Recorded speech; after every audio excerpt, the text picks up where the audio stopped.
Blessings, this is V Fox. Got a faith nugget for you. Just coming off of my run for the day, about 3.5 miles. Got some good work in. Feels good to be back out on the road. And I had today what they refer to as an aha moment. But for me, I want to refer to this more as a glory hallelujah spiritual aha moment.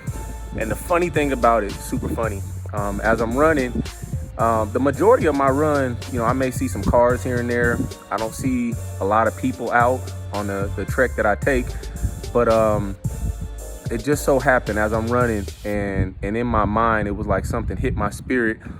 And I don't even know what I yelled out. I kind of yelled out something. And it was just because it hit me like that. And, the exuberant, spiritual worship in that moment, I just yelled out something. And it just so happened that there was a lady out planting in her yard. And I scared the crap out of her. I felt so bad because I did do it on purpose. But, man, it was good to me. And I want to share that with you.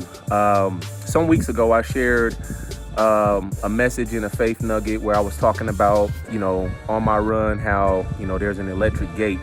And periodically when I approach the gate, someone's either coming out or going in, and it opens the gate for me, just in time for me to run through without me having to stop. And I talked about how God was ushering us into some things and literally just opening up doors for us.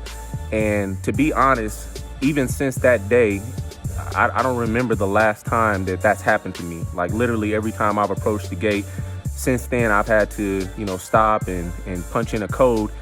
And so one of the things that happens to us is that we develop like an unhealthy, like we lose expectation, when something starts happening on a regular basis. And so you kind of lose hope, which is not a good thing because the Bible tells us that faith is the substance of things hoped for, which means that we have to remain in hope and expectation, which I won't go fully into right now.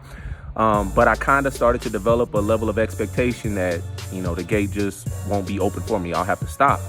And so today, sure enough, same thing. So I punched the code in, and as I'm running through the gate, God just started speaking to my spirit, and he was saying to me that, yeah, there are some moments where I will open the door for you and I will usher you into where I'm taking you. But the absence of the gate opening for you does not mean the absence of my presence.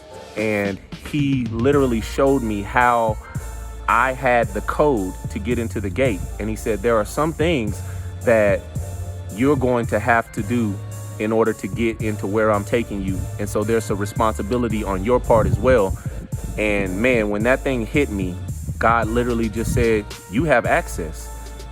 Despite whether or not it just opens for you, I've given you access. And it hit me. And man, it made me excited because I just believe this is a season of growth. This is a season of development. And there's so many things that God's trying to speak to us if we just have an ear to hear. And so I pray that encourages somebody to understand that, yeah, God's going to usher you into some things. He's going to open some doors, but he's giving you access. And there's some things that he is commissioning you to perform and for you to walk into with boldness and faith. So I pray that encourages you. Have a great week. God bless.